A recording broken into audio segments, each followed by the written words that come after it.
আজকে কি রান্না করব, কি সবজি কাটবো তোমাদের দেখাবো।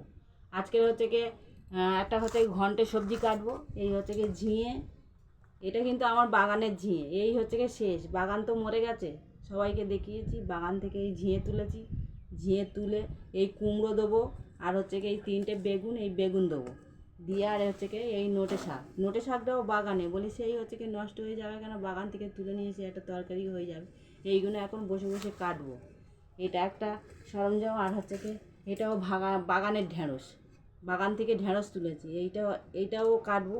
এটা হচ্ছে কি ভাজা করব, মানে এই সবজিগুলো সব বসে বসে এখন কাটবো।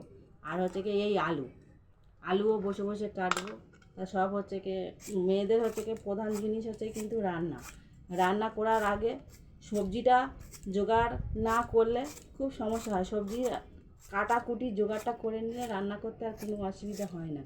আমি এখন বসে বসে সবজি কাটছি, এই সবজি কেটে সব গুছাবো, তারপর হচ্ছে কি রান্না করবো। সবজিটা আগে কেটে নিয়ে কেরমভাবে কি কাটলাম না কাটলাম বন্ধুদের দেখাবো।